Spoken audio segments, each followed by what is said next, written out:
नमस्कार, मेरा नाम माधुरी गुप्ता है, associate professor in political science, government college Dausa. आज मैं स्विट्ज़रलैंड का संविधान पढ़ा रही हूँ।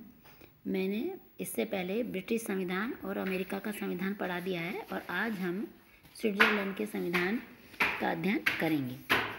इसमें हम देखेंगे स्विस संविधान का विकास, उसका महत्व एवं विशेषताएँ। आपने सबने स्विट्ज़रलैंड का नाम तो सुना होगा, और जो स्विट्ज़रलैंड है वो दुनिया के अगर हम देखें तो सामान्य जनता के लिए भी आकर्षण का केंद्र है, और इसी तरह से राजनीति विज्ञान के जो विद्यार्थी हैं उनके लिए तो ये अत्यंत महत्वपूर्ण विषय है, क्योंकि यहाँ पर जो लोकतंत्र है उसके लिए साहसपूर्ण कार्यों की इसे प्रयोगशाला भी कहा जाता है। साथ ही इसका जो अप्रतिम प्राकृतिक सौंदर्य है उसके कारण भी यह विश्व का आकर्षण का केंद्र बना रहा है। और प्रत्यक्ष लोकतंत्रीय व्यवस्था के कारण तो इसे हम लोकतंत्र का घर भी कहते हैं। तो जो स्विट्ज़रलैंड है वो राजनीति के साहसपूर्ण कार्यों की प्रयोगशाला के लिए भी जाना जाता है, और इसकी सफलता के कारण जो और गणतंत्रीय राष्ट्र हैं वो भी उनको भी ये स्फूर्ति प्रदान करता है। यदि हम ब्रिटेन की संसदीय प्रणाली देखें तो, और साथ में अमेरिका की संघ प्रणाली का जन्मदाता है, उसी तरह से स्विट्ज़रलैंड को प्रत्यक्ष लोकतंत्र के प्रयोगों की राजनीतिक प्रयोगशाला होने का गौरव प्राप्त हुआ है। स्विट्ज़रलैंड की जो राजनीतिक व्यवस्था है उसका समाजशास्त्रीय आधार क्या है, हम ये देखेंगे। अगर हम भौगोलिक स्थिति देखें तो यह आल्प्स पर्वतमाला से घिरा है, और इसके चारों ओर इटली है, जर्मनी है और फ्रांस, ये तीनों से घिरा हुआ है।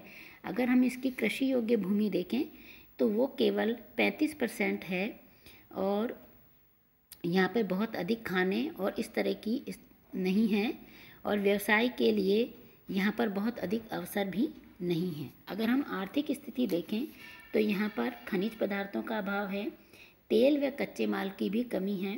पहाड़ी प्रदेश होने के कारण यातायात भी कठिनतापूर्वक संचालित होता है, और यहाँ के जो लोग हैं ना अधिक अमीर हैं ना अधिक गरीब हैं, लेकिन जो विदेशी व्यापार है वह बहुत अधिक उन्नत है।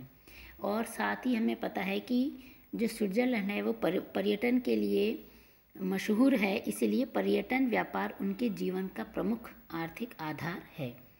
सामाजिक रचना हम देखें तो यहाँ पर जाति, धर्म और भाषा के आधार पर स्विट्ज़रलैंड की जनसंख्या एक नहीं है। वहाँ पर 3 प्रकार की भाषाएं बोली जाती हैं, जर्मन, फ्रेंच और रोमन। और इसी तरह से लगभग 3/4 जनसंख्या देखें तो जर्मन भाषाभाषी की है, और उसका 5वां भाग देखें तो वो फ्रेंच भाषाभाषी है, और बाकी भाग में इटालियन व अन्य भाषा वाले लोग हैं। अगर हम प्रोटेस्टेंट ईसाई देखें तो वो 58% हैं, और कैथोलिक हैं 41%। यहाँ सबसे अधिक एकता एवं देशभक्तिपूर्ण वाले लोग रहते हैं, और सभी लोगों ने मिलकर पारस्परिक सहायता एवं परस्पर सहिष्णुता द्वारा ऐसे संघ का निर्माण किया जो पूर्णतः सुदृढ़, स्थायी व स्वतंत्र है।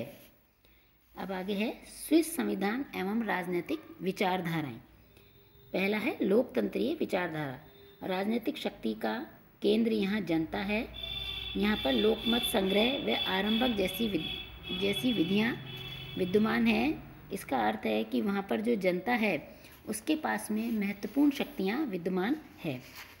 गणतंत्रीय विचारधारा यानी शासन का जो प्रत्येक पद है वो सामान्य जनता के लिए समान रूप से खुला है, यानी कोई भी व्यक्ति शासन के प्रत्येक पद पर आसीन हो सकता है, और उसका माध्यम है चुनाव के माध्यम से वह कोई भी पद ग्रहण कर सकता है। तीसरा है संघीय विचारधारा।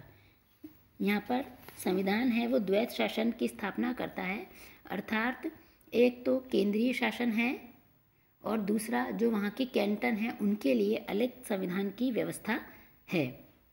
और अंतिम है उदारवादी विचारधारा। उदारवादी विचारधारा में व्यक्ति साध्य होता है और राज्य साधन मात्र होता है, और जो उसके अधिकार हैं व स्वतंत्रता है उन पर जोर दिया जाता है, और सरकारी अंगों की निरंकुशता पर नियंत्रण बनाए रखा जाता है ताकि व्यक्ति के अधिकारों एवं स्वतंत्रता का हनन नहीं हो। आगे है स्विस संविधान के अध्ययन का महत्व। प्राचीनतम गणराज्य। 1848 में इस गणराज्य का जन्म हुआ और रैपर्ड के अनुसार स्विट्जरलैंड युगों से गणतंत्र रहा है।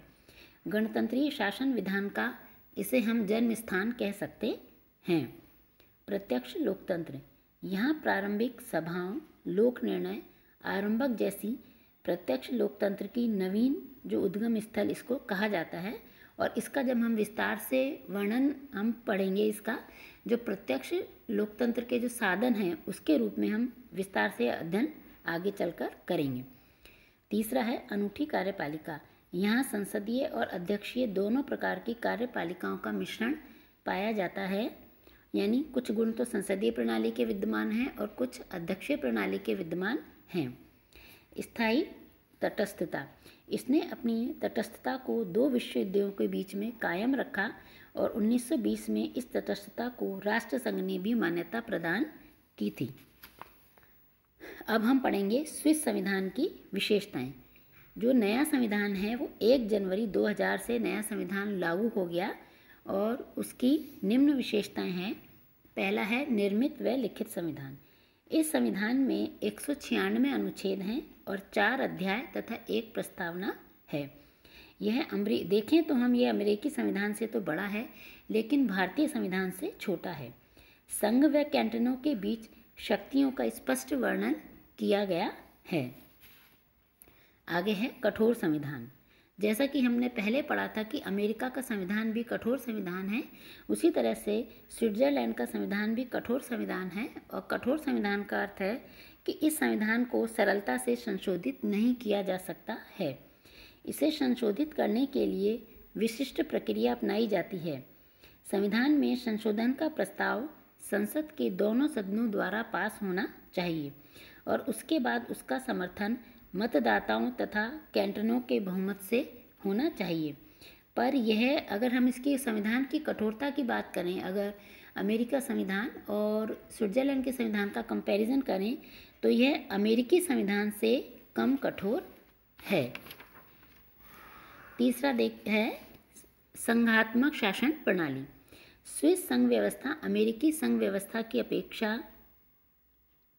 अधिक कठोर है और इसका सबसे महत्वपूर्ण प्रमाण है कि अमेरिका में यदि जनता ने संविधान बनाया है तो स्विट्जरलैंड में कैंटनों ने बनाया है। स्विस संघ में 20 पूर्ण और 6 अर्ध कैंटन सम्मिलित हैं और ये कैंटन स्वेच्छा से इसमें सम्मिलित हुए हैं और यदि चाहें तो संघ से निकल भी सकते हैं। और जो अवशिष्ट शक्तियां हैं वो अमेरिका में जैसे राज्यों को प्राप्त हैं, उसी तरह से यहाँ कैंटनों को प्राप्त है। केंद्र व कैंटनों के मध्य शक्ति के वितरण की व्यवस्था है, लेकिन यह न्यायपालिका संघात्मकता की रक्षा नहीं करती है जैसे कि अमेरिका के संविधान में होता है। अगला है गणतंत्र। स्विस संघ में शासन का अध्यक्ष एक निर्वाचित राष्ट्रपति होता है और संविधान द्वारा न केवल केंद्र में ही अपितु कैंटनों में भी गणतंत्र की स्थापना की है, यानी जो कैंटन हैं उनमें भी जो शासन के जो शीर्ष अधिकारी हैं उनका भी चुनाव जनता के द्वारा प्रत्यक्ष रूप से किया जाता है। बहुल कार्यपालिका। इस बहुल कार्यपालिका में 7 सदस्य होते हैं जिनका निर्वाचन 4 वर्षों के लिए किया जाता है और यह कार्य संघीय संसद द्वारा होता है और इन सब सदस्यों की स्थिति समान होती है। इनमें प्रत्येक सदस्य बारी बारी से सरकार का प्रधान यानी राष्ट्रपति बनता है, लेकिन राष्ट्रपति व अन्य सदस्यों में कोई अंतर नहीं होता है। वह साथ ही राष्ट्र की जो समस्त कार्यपालिका शक्ति है वो इसी बहुल कार्यपालिका में निहित होती है। अगला है प्रत्यक्ष लोकतंत्र। यह सबसे महत्वपूर्ण विशेषता है और यहाँ लोकतंत्र संपूर्ण जीवन का सार है। संघीय स्तर पर देश की जनता कानून बनाने में भाग लेती है। व्यवस्थापिका द्वारा बनाए गए किसी भी कानून को रद्द कर सकती है और कुछ कैंटनों में तो मतदाताओं की जो सभा है जिसे लैंड्स जी माइंड कहा जाता है उनके द्वारा कानून निर्माण का कार्य भी किया जाता है। धन्यवाद। आज का लेक्चर यहीं समाप्त होता है।